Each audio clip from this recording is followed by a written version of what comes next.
कई बार आपने महसूस किया होगा कि आप पूरी तरह ऊर्जावान थे, मन प्रसन्न था, लेकिन किसी विशेष व्यक्ति से मिलने के बाद अचानक थकान सी महसूस होने लगी, जैसे आपकी मानसिक और भावनात्मक ऊर्जा किसी ने खींच ली हो।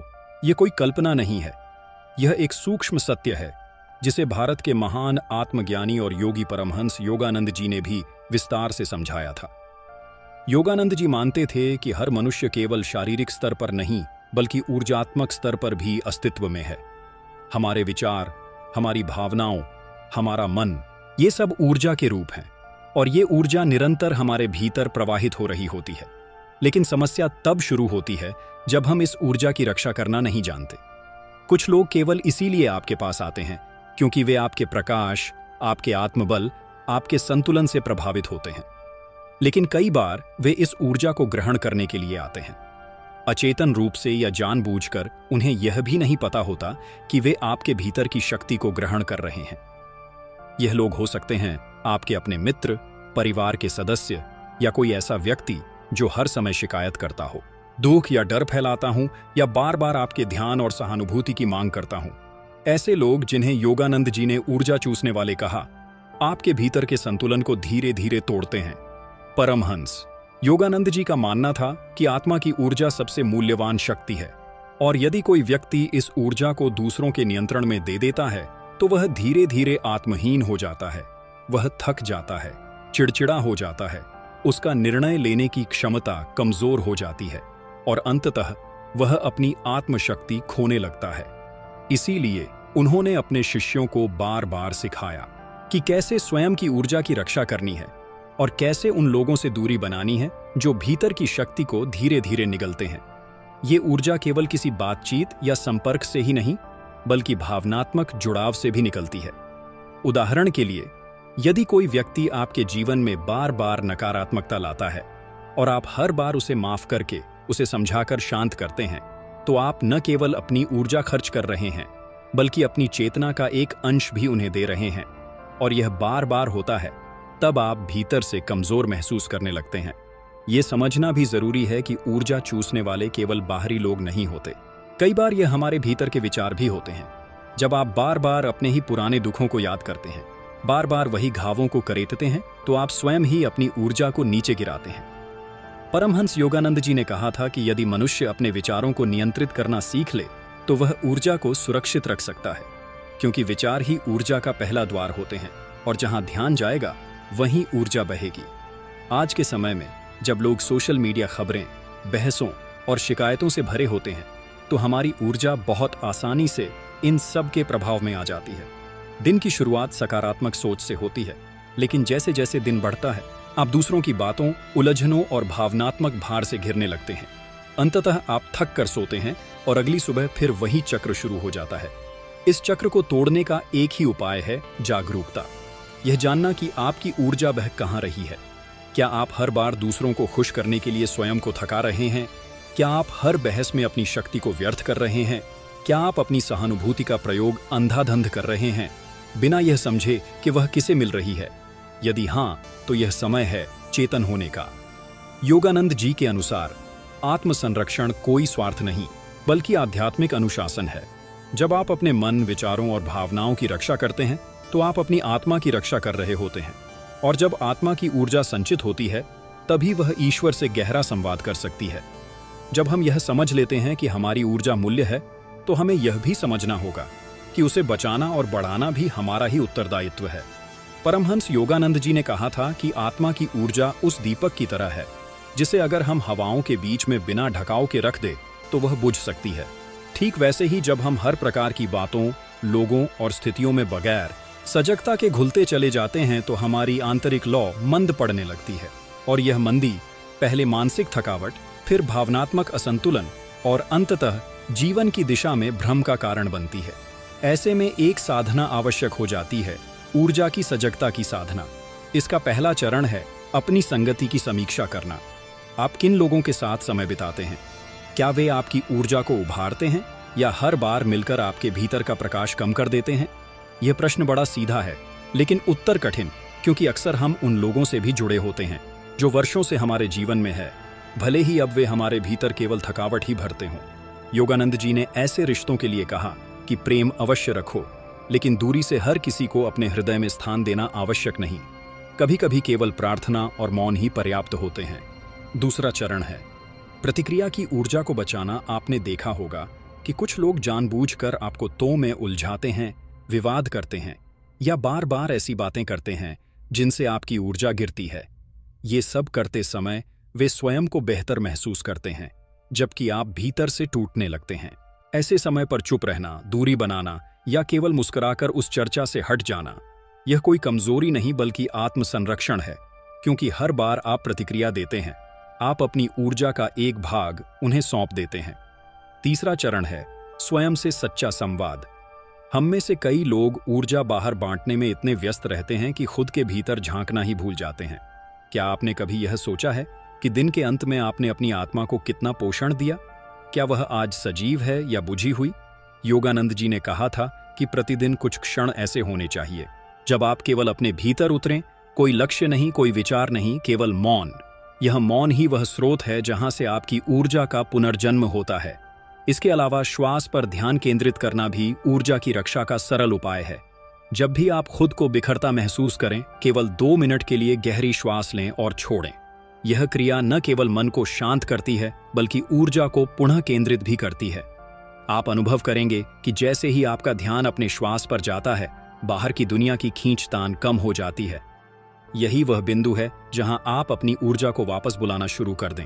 कभी कभी हमें लगता है कि दूसरों की मदद करना हमारा कर्तव्य है, और यह सत्य भी है, लेकिन यदि आपकी ऊर्जा स्वयं ही रिक्त है तो आप किस शक्ति से किसी की मदद कर पाएंगे? योगानंद जी ने कहा था, पहले अपनी आत्मा को पूर्णता दो, फिर वह स्वाभाविक रूप से दूसरों के लिए झरने की तरह बहेगी। जब आप भीतर से भरे हुए होंगे, तभी आपकी उपस्थिति दूसरों को शांति दे सकेगी, और तब आप केवल सहायता नहीं करेंगे, आप स्वयं एक ऊर्जा स्रोत बन जाएंगे। और सबसे महत्वपूर्ण बात, कभी भी आत्मघलानी में न जाएं।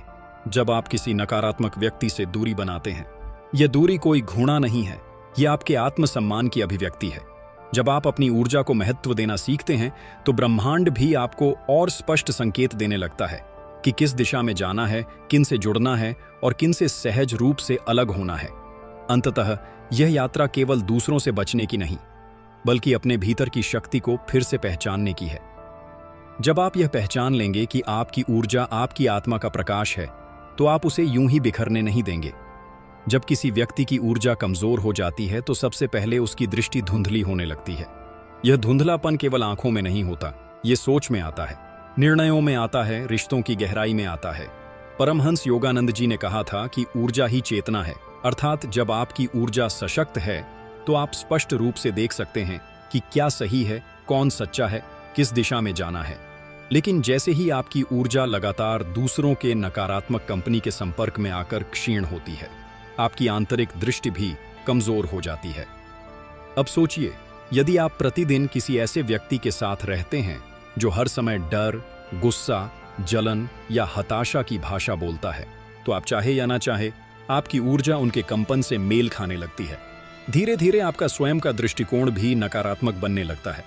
आप निर्णय लेने में संकोच करने लगते हैं, छोटी बातों से चिड़चिड़े हो जाते हैं और जीवन में कोई दिशा नजर नहीं आती। ये सब ऊर्जा की चोरी से उपजा हुआ भ्रम है। योगानंद जी ने एक सुंदर उदाहरण दिया था। जैसे किसी झील का पानी स्वच्छ तभी रहता है जब उसमें बाहर से कोई गंदा नाला नहीं जुड़ता, ठीक वैसे ही हमारी चेतना तब तक निर्मल रहती है जब तक हम उसे दूसरों की गंदगी से भरने नहीं देते। लेकिन यह नियंत्रण हमारे हाथ में होता है। हम ही तय करते हैं कि कौन हमारे भीतर प्रवेश करे और कौन नहीं। अगर हम सजग हो तो हम अपनी ऊर्जा को ऐसे ही नकारात्मक स्रोतों से दूर रख सकते हैं। यहाँ एक सुंदर कहानी है एक युवा साधक की। वह ध्यान में बहुत आगे बढ़ रहा था, लेकिन जैसे ही वह अपने पुराने मित्र से मिलता, उसका मन विचलित हो जाता, ध्यान की गहराई खत्म हो जाती और दिन भर बेचैनी बनी रहती। जब उसने यह बात योगानंद जी से कही तो उन्होंने मुस्कुराकर पूछा, तुम उस मित्र से क्या लेने जाते हो? साधक ने उत्तर दिया, मैं उसे समझाने जाता हूं, उसे आध्यात्मिक मार्ग दिखाने की कोशिश करता हूं। तब योगानंद जी ने गंभीर होकर कहा, जब तक वह अपने घाव को पहचानना नहीं चाहता, तब तक तुम्हारी ऊर्जा केवल उसकी पीड़ा का ईंधन बनती है और फिर तुम खाली होकर लौटते हो। यह उत्तर उसके जीवन का मूड बन गया। यहाँ हम सबको यह सीख लेनी है कि हमारी ऊर्जा कोई अनंत भंडार नहीं है जिसे हम हर जगह बांटते रहे। ये सीमित है, पवित्र है और उद्देश्यपूर्ण प्रयोग के लिए है।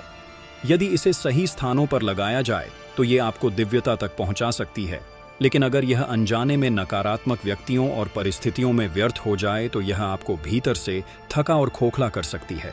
अब बात करते हैं वैज्ञानिक पहल की। आधुनिक मनोविज्ञान और न्यूरोसाइंस ये सिद्ध कर चुके हैं कि इंसानों के भावनात्मक कंपन यानी इमोशनल फ्रीक्वेंसीज एक दूसरे पर प्रभाव डालते हैं। जब आप किसी ऐसे व्यक्ति के करीब होते हैं जो लगातार डर, गुस्सा या तनाव में होता है, तो आपके मस्तिष्क की तरंगें स्वतः ही उसकी ऊर्जा से मेल खाने लगती हैं। इसे ही मिरर न्यूरॉन्स कहते हैं। यही कारण है कि किसी नकारात्मक व्यक्ति के साथ थोड़ी देर रहने के बाद आप भी थकान, बेचैनी या निराशा महसूस करते हैं, क्योंकि आपका मस्तिष्क उसकी ऊर्जा की नकल करने लगता है।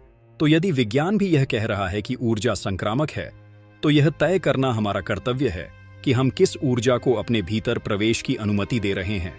और इसके लिए आपको बार बार रुककर खुद से एक सवाल पूछना होगा, क्या यह संपर्क, यह बातचीत, यह रिश्ता मेरी ऊर्जा को बढ़ा रहा है या कम कर रहा है? यदि उत्तर कम कर रहा है तो मौन, दूरी और आत्मसंरक्षण ही आपके सर्वोत्तम उत्तर हैं। जब आप इस सजगता के साथ जीने लगते हैं तो आप पाएंगे कि अब आप बिना शब्दों के भी बहुत कुछ समझने लगे हैं। आप लोगों के चेहरे देखकर उनकी ऊर्जा पढ़ सकते हैं। आप भीड़ में भी पहचान सकते हैं कि कौन आपके लिए विष है और कौन अमृत। ये ऊर्जा की भाषा है जो तभी समझ आती है जब हम अपनी ऊर्जा को बचाकर रख पाते हैं। तो याद रखिए, ऊर्जा की रक्षा करना कोई विलासिता नहीं है, यह आपकी आत्मा के प्रति जिम्मेदारी है। और यही जिम्मेदारी धीरे धीरे आपकी चेतना को उस शिखर पर ले जाती है जहां आप दुनिया के शोर में भी शांति महसूस कर सकते हैं। जब आप ऊर्जा की रक्षा करना सीख लेते हैं तो जीवन एक अलग ही दिशा में मुड़ने लगता है। पहले जहां आप हर दिन थक कर चुपचाप बिस्तर पर गिरते थे, अब वही दिन आपको ऊर्जा से भरपूर लगने लगता है। पहले जो रिश्ते केवल जिम्मेदारी जैसे लगते थे, अब उनमें संतुलन और स्पष्टता आ जाती है। ये परिवर्तन बाहर से नहीं आता, ये अंदर से उपजता है और इसकी जड़ होती है आपकी स्वयं की ऊर्जा के साथ बना आत्मीय और सजग संबंध।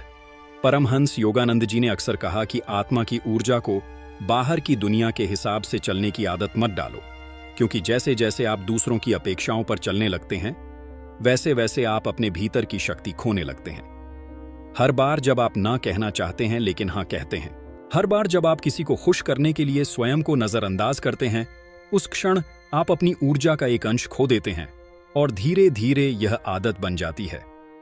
फिर हम केवल एक मुखौटा पहनकर जीते हैं। भीतर से खाली और थके हुए एक बार एक महिला आई जो हर समय दूसरों की सेवा में लगी रहती थी। परिवार, रिश्तेदार, पड़ोसी सभी उसे एक आदर्श स्त्री मानते थे, लेकिन उसकी आंखों में खालीपन था। जब योगानंद जी ने उससे उसकी दिनचर्या पूछी तो वह रो पड़ी। बोली, मैं हर किसी को देती हूं समय, भावनाओं, मेहनत, लेकिन अब मेरे पास कुछ भी नहीं बचा। मैं खुद को खो चुकी हूं। योगानंद जी ने उसकी ओर शांत दृष्टि से देखा और बोले, जब एक दीपक ही बुझ जाए तो वह दूसरों को कैसे रोशनी देगा? अपने भीतर की लौ को फिर से जलाओ, वरना ये सेवा भी केवल थकावट बन जाएगी। ये वाक्य उसके जीवन का पुनर्जन्म बन गया। हमें यह समझना होगा कि ऊर्जा की चोरी केवल शब्दों से नहीं होती, बल्कि नजरों, भावनाओं और विचारों से भी होती है।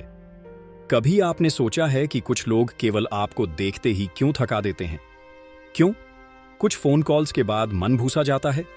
इसका कारण है कि उनकी चेतना आपकी चेतना से लगातार कुछ ग्रहण कर रही है। सहानुभूति, संतुलन या वो ताकत जो उन्होंने अपने भीतर संजो कर नहीं रखी।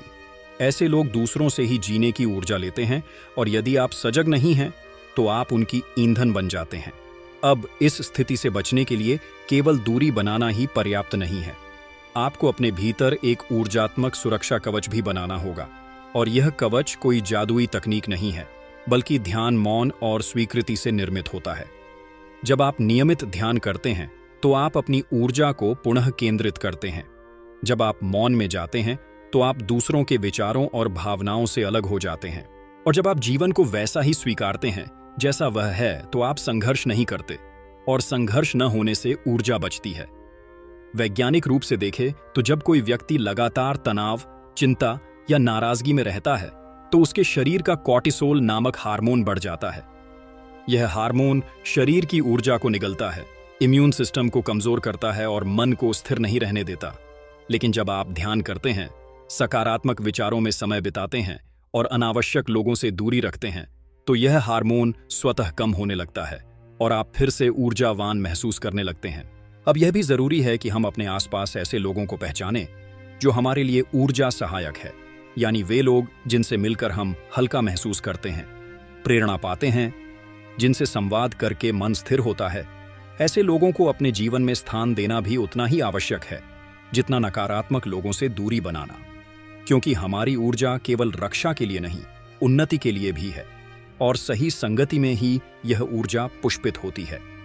एक बार योगानंद जी ने कहा था, जो आत्मा अपनी ऊर्जा को ब्रह्म की ओर मूर्ति है, वही संसार में सच्ची सेवा कर सकती है। इसका अर्थ यही है कि जब आप स्वयं से जुड़ जाते हैं, तब आपकी ऊर्जा मात्र शब्दों से नहीं, आपकी उपस्थिति से भी लोगों को स्पर्श करने लगती है। तब आप एक चलते फिरते आश्रम बन जाते हैं। जहां भी जाए, शांति और शक्ति साथ लेकर जाते हैं। तो अब प्रश्न यह नहीं है कि कौन आपकी ऊर्जा चुरा रहा है, अब प्रश्न यह है कि आप उसे किसे और क्यों दे रहे हैं। सजग बने और अपनी ऊर्जा को ब्रह्म से जोड़ें। यही योग है, यही तप है और यही जीवन का रहस्य है। जब हम अपनी ऊर्जा को ब्रह्म से जोड़ते हैं, तो धीरे धीरे हमारी चेतना का स्तर ऊपर उठने लगता है। पहले जो बातें हमें परेशान करती थीं, अब उनका असर कम हो जाता है। पहले जो व्यक्ति हमें दुख पहुंचाते थे, अब उनकी उपस्थिति भी हमारे भीतर कोई हलचल नहीं पैदा करती। यह परिवर्तन चमत्कारी नहीं, बल्कि अत्यंत स्वाभाविक होता है। जब हम अपनी ऊर्जा को व्यर्थ नहीं बहाते, बल्कि उसका संचय करते हैं और उसे उच्चतर चेतना की ओर मोड़ते हैं। परमहंस योगानंद जी कहते थे कि हर व्यक्ति के भीतर एक दिव्य शक्ति है, लेकिन वह तब तक सुख रहती है जब तक हम उसे जागृत करने के लिए भीतर की यात्रा नहीं करते। अब प्रश्न यह है कि भीतर की यात्रा कैसे शुरू हो। पहला कदम है अपनी ऊर्जा को संग्रहित करना। यह संग्रह केवल ध्यान या साधना से नहीं होता, बल्कि दिन भर की छोटी छोटी आदतों से भी होता है।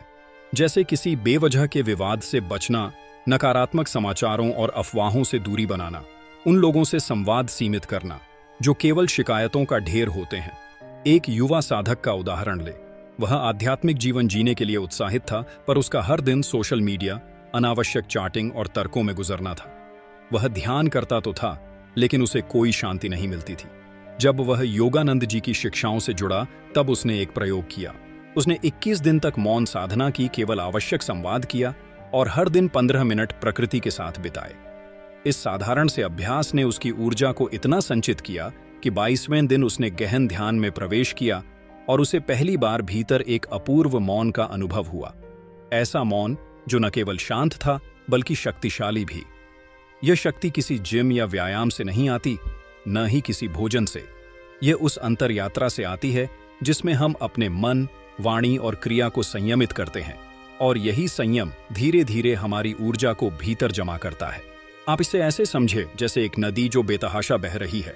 अगर उसे एक बांध से रोका जाए और सही दिशा में 1902 मोड़ा जाए, तो वह बिजली पैदा करती है। ठीक वैसे ही आपकी ऊर्जा जब संयमित होकर ब्रह्म की दिशा में बहती है, तो वह दिव्य ऊर्जा में परिवर्तित हो जाती है। अब यह भी समझना जरूरी है कि केवल बाहरी लोग ही नहीं, बल्कि आपकी अपनी ही आदतें आपकी ऊर्जा को चूस सकती है। जैसे लगातार शिकायत करना, खुद को दोष देना, दूसरों से तुलना करना और बार बार बीते हुए कष्टों को याद करना। ये सभी मानसिक आदतें हैं जो शरीर में भारीपन, थकावट और बेचैनी पैदा करती हैं। इनसे मुक्ति पाने का उपाय है क्षमा और स्वीकृति। जब आप अपने अतीत को क्षमा करते हैं और अपने वर्तमान को स्वीकार करते हैं, तो आपकी ऊर्जा वर्तमान क्षण में टिकती है और यहीं से पुनरुद्धार शुरू होता है। एक बार एक साध्वी ने योगानंद जी से पूछा, मैं खुद से बहुत नाराज रहती हूं और हर दिन ये सोचती हूं कि मैंने पहले क्या क्या गलत किया, इसका कोई अंत नहीं है। योगानंद जी ने उत्तर दिया, जिस क्षण तुमने अपनी आत्मा को माफ किया, उसी क्षण ब्रह्म तुम्हें आलिंगन में ले लेता है। खुद को दंड देने से कोई मुक्ति नहीं होती। मुक्ति केवल प्रेम में है और वह प्रेम भीतर से शुरू होता है। यही वाक्य उस साध्वी के लिए वरदान बन गया। अब जब आप सजग हो जाते हैं, तो आप समझने लगते हैं कि कब आपकी ऊर्जा गिर रही है। कोई व्यक्ति बात कर रहा है, लेकिन आप भीतर से सुन्न हो रहे हैं। संकेत है कि आपकी ऊर्जा खींची जा रही है। कोई जगह ऐसी है जहां जाते ही मन भारी हो जाता है। वहां आपकी ऊर्जा स्थिर नहीं रह पा रही। कोई आदत है जो करने के बाद अपराध बोध या खालीपन देती है, वह आदत आपकी ऊर्जा का नाश कर रही है। इन संकेतों को पहचानना ही जागरूकता की शुरुआत है। और सबसे बड़ी बात, आपको किसी से यह प्रमाणित करने की आवश्यकता नहीं है कि आपकी ऊर्जा मूल्यवान है। जब आप स्वयं इसे समझ जाते हैं तो आप उसे बिना घमंड के पर पूरी गरिमा के साथ संजोने लगते हैं। आप कम बोलते हैं पर आपका मौन बोलता है, आप कम मिलते हैं पर आपकी उपस्थिति गंजती है। और यही ऊर्जा की उच्च अवस्था है, जब आप स्वयं ऊर्जा का स्रोत बन जाते हैं, न कि केवल उपभोक्ता। अब अगला चरण है उस ऊर्जा को सही दिशा में लगाना, जहां वह केवल आपकी नहीं बल्कि पूरे जगत की सेवा बन सके। जब आप अपनी ऊर्जा को सहेज कर उसे सही दिशा में लगाना शुरू करते हैं, तभी आपका जीवन असली अर्थों में सार्थक बनता है। ऊर्जा केवल रक्षा करने के लिए नहीं होती, वह निर्माण के लिए भी होती है। और सबसे बड़ा निर्माण है अपने जीवन को एक उद्देश्य में डालना। योगानंद जी कहते थे कि जब तक मनुष्य केवल भोग और प्रतिक्रियाएं के फेर में उलझा रहता है, तब तक उसकी ऊर्जा व्यर्थ होती रहती है। लेकिन जैसे ही वह किसी उच्च लक्ष्य की ओर अग्रसर होता है, उसकी ऊर्जा शक्ति बन जाती है, साधना बन जाती है और फिर जीवन पूजा बन जाता है। बहुत से लोग ये सोचते हैं कि सेवा का अर्थ है समाज के लिए काम करना, दूसरों की मदद करना। ये सही है, लेकिन सेवा का सबसे पहला स्तर है स्वयं की चेतना का शुद्धिकरण। जब आप भीतर से शांत, सशक्त और स्थिर हो जाते हैं, तो आपके विचार ही सेवा बन जाते हैं। आपके मौन में ही उपचार छिपा होता है, आपकी उपस्थिति ही वह दर्पण बन जाती है जिसमें दूसरों को अपनी आत्मा दिखाई देने लगती है। परंतु ये तभी संभव है जब आपकी ऊर्जा केंद्रित हो, इधर उधर ना बह रही हो। उदाहरण के लिए, एक मोमबत्ती की लौह तब तक सिर्फ प्रकाश देती है, लेकिन जब उसे एक विशेष लेंस के माध्यम से केंद्रित किया जाता है तो वह आग भी पैदा कर सकती है, चीजों को बदल सकती है। आप क्यों? ऊर्जा भी ऐसी ही है। अगर वह बिखरी रहे तो आप बस जीते रहेंगे, लेकिन जब उसे उद्देश्यपूर्ण बनाया जाए तो आप किसी की दुनिया बदल सकते हैं। यहां एक सुंदर सत्य कथा है, एक युवक की जो दिन भर आलस्य और भ्रम में डूबा रहता था। उसके जीवन में कोई दिशा नहीं थी। लेकिन एक दिन वह परमहंस योगानंद जी की एक साधना सभा में गया, जहां उसने केवल 2 शब्द सुने, ऊर्जा का उद्देश्य खोजो। बस यही 2 शब्द उसकी आत्मा में उतर गए। अगले दिन उसने सबसे पहले सुबह जल्दी उठकर अपने दिन की शुरुआत प्रार्थना से की। धीरे धीरे उसकी आदतें बदली और कुछ ही महीनों में वह एक आध्यात्मिक प्रशिक्षक बन गया। लोगों को ऊर्जा केंद्रित करने की साधना सिखाने लगा। जो पहले भ्रमित था वही अब प्रेरणा बन गया। और यह सब इसलिए संभव हुआ क्योंकि उसने अपनी ऊर्जा को बिखरने नहीं दिया, बल्कि उसे एक दिशा में प्रवाहित किया। विज्ञान भी यह कहता है कि जब मनुष्य एक ही कार्य में नियमित रूप से ऊर्जा लगाता है तो उसके मस्तिष्क की न्यूरोनिक कनेक्शन उस कार्य को और अधिक कुशल बनाते हैं। यही न्यूरोप्लास्टिसिटी कहलाता है, यानी आप अपने ही दिमाग की संरचना को अपनी ऊर्जा और अभ्यास से बदल सकते हैं। इसका अर्थ सीधा है, यदि आप प्रतिदिन 15 मिनट भी अपनी चेतना को एक सकारात्मक उद्देश्य पर केंद्रित करते हैं, तो आपका मस्तिष्क उसे साकार करने के लिए खुद को ढालने लगता है। यही वह अदृश्य योग है जिसमें आपकी ऊर्जा आपका भविष्य गढ़ने लगती है। परंतु यहाँ एक और महत्वपूर्ण बात है, जब आपकी ऊर्जा ऊंचे उद्देश्य में लगने लगती है, तब भी कुछ शक्तियां आपको नीचे खींचने की कोशिश करेंगे। लोग आपको कहेंगे कि इतना क्यों कर रहे हो, जरेनिया क्या मिलेगा इससे, या फिर आपको आपकी पुरानी असफलताओं की याद दिलाएंगे। लेकिन यही आपकी परीक्षा है। क्या आप अब भी अपनी ऊर्जा उन्हें स्पष्टीकरण देने में लगाएंगे या फिर अपनी यात्रा में मौन रहकर आगे बढ़ेंगे?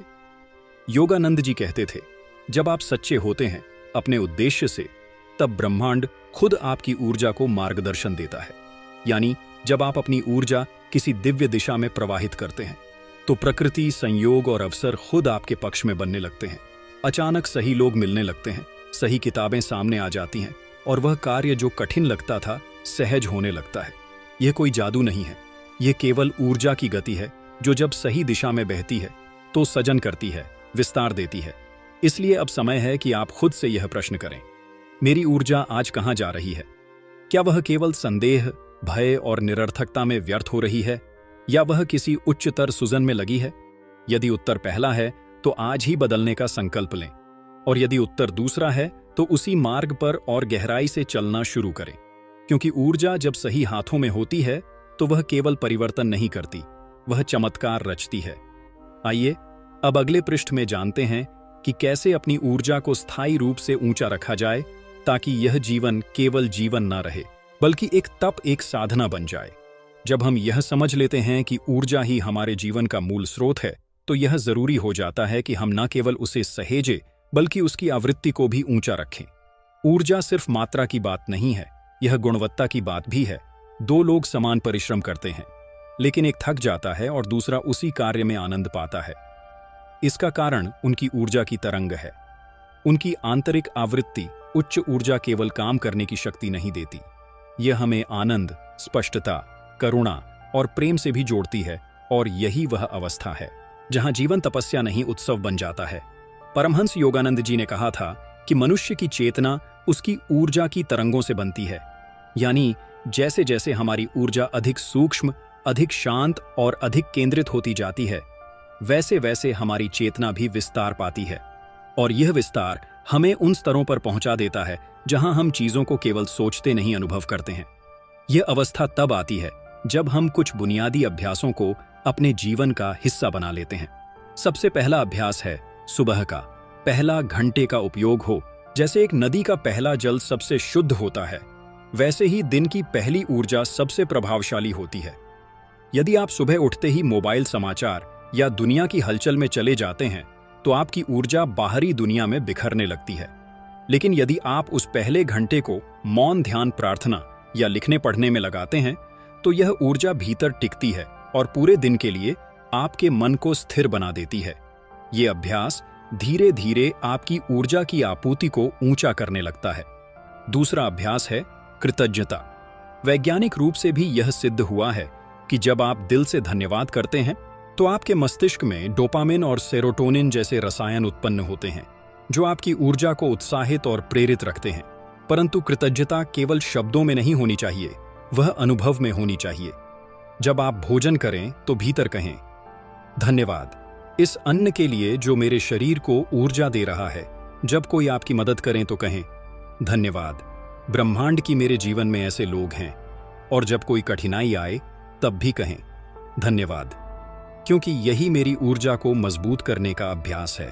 यह अभ्यास आपको एक उच्च तरंग में जीना सिखाता है। तीसरा अभ्यास है रचनात्मकता।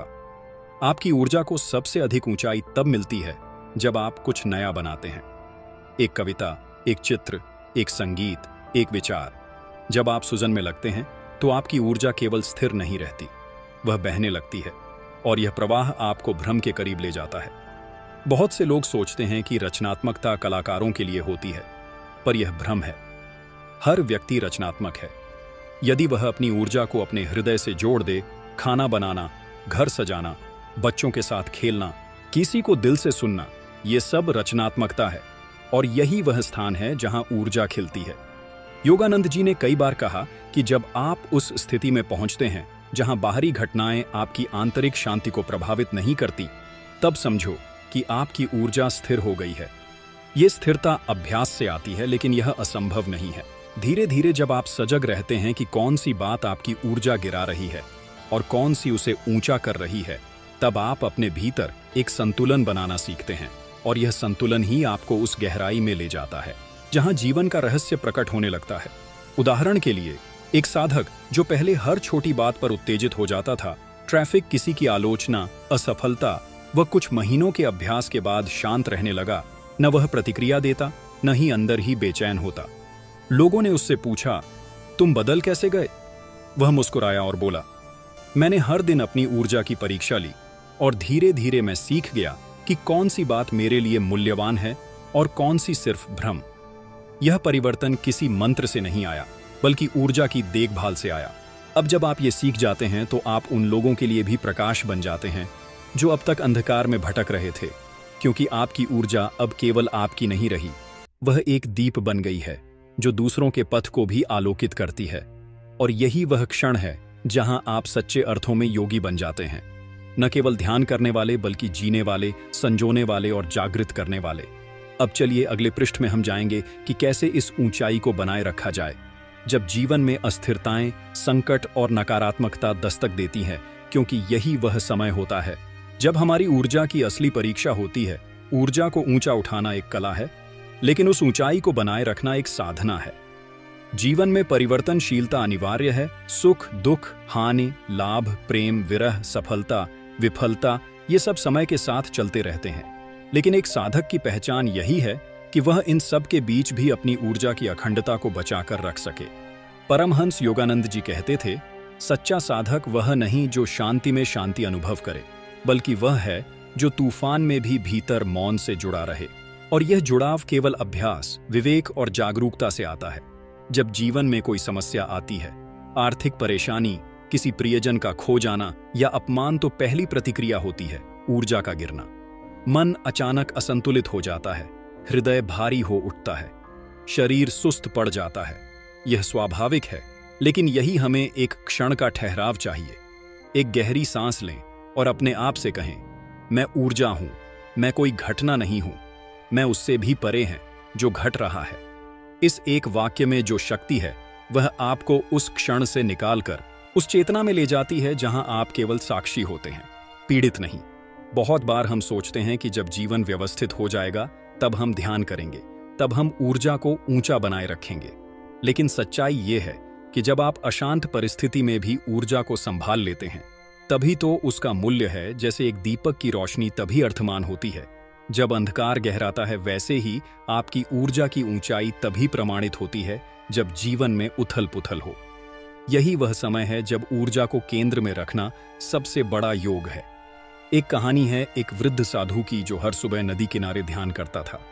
एक दिन नदी में बाढ़ आ गई, उसका आश्रम बह गया, सारी किताबें, वस्त्र, यहां तक कि उसका भोजन भी बह गया। फिर भी वह शांत बैठा रहा। लोगों ने पूछा, आप चिंता क्यों नहीं कर रहे? उसने उत्तर दिया, नदी मेरा घर ले गई है, लेकिन वह मेरी शांति नहीं ले जा सकी। जो भीतर है वह कोई बाहरी घटना छीन नहीं सकती। यह उत्तर उन सभी के लिए मार्गदर्शक बन गया जो सोचते थे कि ऊर्जा बाहरी परिस्थितियों पर निर्भर है। इसलिए जब कोई व्यक्ति, घटना या सोच आपकी ऊर्जा गिराने की कोशिश करे, तो सबसे पहले उस स्थिति को पहचाने। दूसरा, अपने शरीर और सांस पर ध्यान दें। क्या आपकी सांस तेज हो गई है? क्या शरीर में तनाव है? यही संकेत है कि आपकी ऊर्जा टूट रही है। उस समय आप एक गहरी सांस लेकर अपने भीतर लौट जाइए। अपने केंद्र में कहें, मैं अपने केंद्र में सुरक्षित है। यह वाक्य आपकी ऊर्जा को वहीं रोक लेता है जहां से वह गिरने वाली थी, और फिर उसका रूपांतरण करें। जो शब्द आपको गिरा रहे हैं, उनके जवाब में मौन रखिए। जो भावनाओं आपको अंदर से तोड़ रही हैं, उन्हें डायरी में लिख डालिए या कागज फाड़ कर बहा दीजिए। यह ऊर्जा का मार्गदर्शन है, उसे रोकना नहीं, उसे दिशा देना है। क्योंकि दबाई गई ऊर्जा कुंठा बनती है, लेकिन रूपांतरित ऊर्जा शक्ति बनती है। योगानंद जी ने जीवन भर यह सिखाया कि आत्मा का सबसे बड़ा गुण है संतुलन। यह संतुलन तब आता है जब हम हर दिन अपने भीतर की ऊर्जा को महसूस करना सीखते हैं, और यह अभ्यास तब सरल होता है जब आप अपने दिन की शुरुआत एक शांत केंद्र से करें। सिर्फ 10 मिनट का मौन बैठना, बिना किसी विचार या इच्छा के केवल अपनी उपस्थिति में टिके रहना, यह धीरे धीरे आपके भीतर वह स्पेस बनाता है जहां कोई भी नकारात्मकता ठहर नहीं सकती। इसके साथ ही यह भी आवश्यक है कि आप अपने वातावरण को भी ऊर्जा के अनुकूल बनाएं। आप किन लोगों से मिलते हैं, क्या देखते हैं, क्या सुनते हैं, यह सब आपकी ऊर्जा की दिशा तय करता है। कोई व्यक्ति आपकी ऊर्जा बढ़ा सकता है और कोई शब्द उसे गिरा सकता है। इसलिए ऊर्जा का सच्चा साधक सजग होता है। वह सिर्फ अपने भीतर नहीं, अपने चारों ओर भी जागरूक होता है। वह जानता है कि किसके साथ समय बिताना है और किन से दूरी बनानी है। बिना द्वेष के केवल ऊर्जा की रक्षा के लिए जब आप इस स्तर पर पहुंच जाते हैं, तो आप पाएंगे कि अब आपको ज्यादा प्रयास नहीं करना पड़ता।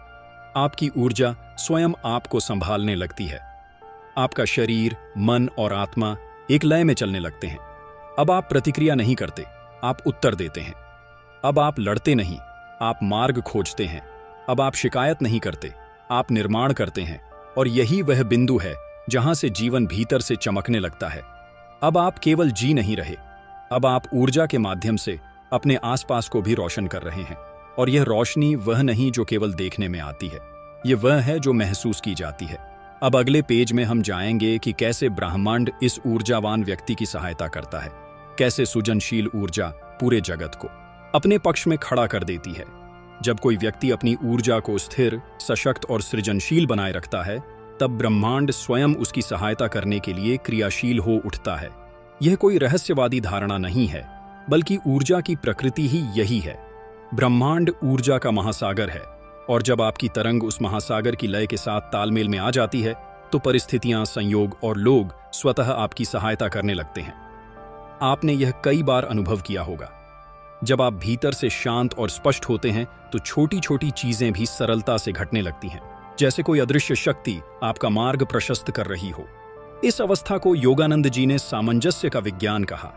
जब आप आत्मा की ऊर्जाओं को बाहरी उद्देश्यों से जोड़कर कार्य करते हैं तो वह केवल कर्म नहीं रह जाता, वह योग बन जाता है। और योग का अर्थ है जुड़ाव स्वयं से, ब्रह्मांड से, सुजन से। जब आप ऐसे जुड़ाव में कार्य करते हैं तब वह कार्य न केवल आपको आनंद देता है बल्कि उसमें एक दिव्य सहयोग भी जुड़ता है। लोग कहते हैं बिना मांगे मदद मिल गई, ऐसा लगा जैसे कोई मेरी राह आसान कर रहा है। ये सब उस ऊर्जा की तरंगे हैं जो आपने फैलाई और ब्राह्मण ने उसे और बड़ा बना दिया। ऐसे समय में आपके विचार भी शक्तिशाली हो जाते हैं। जब आप भीतर से स्थिर और ऊंचे ऊर्जा स्तर पर होते हैं तो आपका हर संकल्प एक बीज की तरह ब्राह्मणीय भूमि में बोया जाता है, और जैसे एक अच्छे बीज को सही मिट्टी, पानी और प्रकाश मिले तो वह पौधा बनता है, वैसे ही आपके सकारात्मक, एकाग्र और प्रेमपूर्ण संकल्प भी साकार होते हैं। आप कहेंगे, मैं चाहता हूं कि मुझे सही अवसर मिले, और कुछ दिनों में आपको एक ऐसा प्रस्ताव मिलेगा जो आपकी दिशा बदल देगा। यह चमत्कार नहीं है, यह ऊर्जा की भाषा है जो आपने सीखी और प्रयोग की। लेकिन ब्रह्मांड केवल संकल्पों पर नहीं चलता, वह आपके भावों को पढ़ता है। यदि आप बोलते हैं मैं सफल होना चाहता हूं, लेकिन भीतर डर, संदेह और थकावट है, तो ब्रह्मांड उसी तरंग को ग्रहण करता है और वही लौट आता है। इसलिए सबसे पहले जरूरी है कि आपके संकल्प केवल शब्दों में ना हो, वे आपके भावों, विश्वास और ऊर्जा में भी समाहित हों। जब आप कहें मैं प्रेम हूं, मैं शक्ति हूं, मैं प्रकाश हूं, तो उसे केवल बोले नहीं, उसे जिए, महसूस करें, अपने हर कार्य में उस भावना को शामिल करें।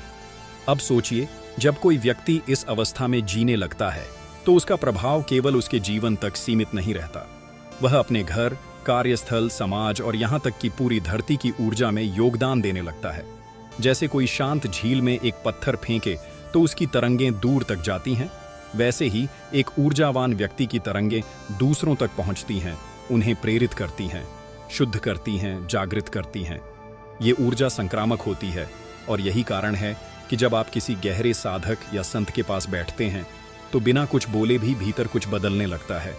वह आपकी चेतना को छूते हैं, क्योंकि उन्होंने अपनी ऊर्जा को इतना शुद्ध और स्थिर कर लिया है कि वह अब केवल व्यक्ति नहीं रहे, वे ऊर्जा बन चुके हैं। सफलता की कहानियों हमें यही सिखाती है कि ब्रह्मांड सिर्फ उन्हीं के साथ खड़ा होता है जो उसके साथ तालमेल बिठा लेते हैं। एक महिला जो जीवन भर केवल दूसरों की सेवा करती रही, एक दिन उसके लिए एक संस्था खड़ी हो गई जिसने उसके काम को राष्ट्रीय स्तर पर पहुंचाया। उसने कभी विज्ञापन नहीं किया, प्रचार नहीं किया, केवल प्रेम और सेवा की ऊंचाई पर अपनी ऊर्जा टिकाई, और ब्रह्मांड ने बाकी सब कर दिया। ऐसे हजारों उदाहरण हमारे चारों ओर हैं।